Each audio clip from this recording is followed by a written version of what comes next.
Legenda Gunung Awan Emas. Dahulu kala, di sebuah desa kecil yang dikelilingi hutan lebat, terdapat sebuah gunung yang puncaknya selalu diselimuti awan berkilauan seperti emas.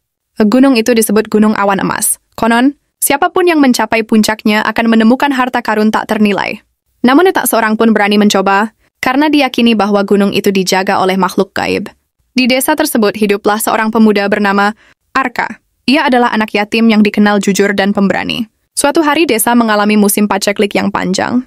Tanaman layu, sungai mengering, dan penduduk kelaparan. Arka yang peduli pada nasib desanya memutuskan untuk mendaki Gunung Awan Emas demi mencari harta karun yang bisa menyelamatkan desa. Arka, jangan lakukan itu. Gunung itu terkutuk, kata seorang tetua desa. Tetua, jika aku tidak mencoba, kita semua akan mati kelaparan, jawab Arka dengan tegas. Dengan bekal seadanya, Arka memulai perjalanan.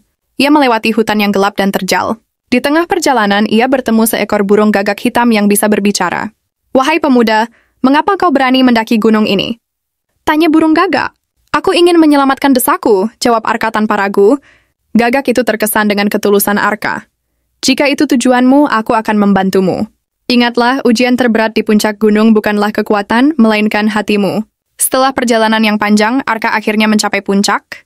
Di sana, ia menemukan sebuah gua yang penuh dengan kilauan emas dan permata. Namun di tengah gua berdiri seorang raksasa yang menjaganya. Manusia, jika kau ingat dan mengambil harta ini, kau harus menjawab satu pertanyaanku, kata raksasa dengan suara menggelegar. Aku siap, jawab Arka. Apakah kau menginginkan harta ini untuk dirimu sendiri atau untuk orang lain? Tanya raksasa. Arka merenung sejenak. Ia teringat wajah-wajah penduduk desa yang menderita. Dengan tegas ia menjawab, harta ini untuk desaku.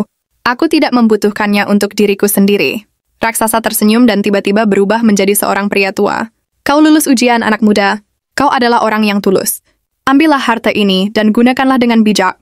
Arka membawa sebagian harta karun itu kembali ke desa. Ia menggunakan kekayaan itu untuk mengairi ladang, membangun lumbung, dan membantu penduduk yang kesusahan. Berkat Arka, desa tersebut kembali makmur, dan Gunung Awan Emas tetap berdiri sebagai simbol keberanian dan ketulusan hati. Sejak saat itu, penduduk desa hidup dalam kedamaian, selalu mengenang Arka sebagai pahlawan yang menyelamatkan mereka. Gunung Awan Emas pun menjadi cerita turun-temurun yang mengajarkan pentingnya ketulusan hati dalam menghadapi ujian hidup.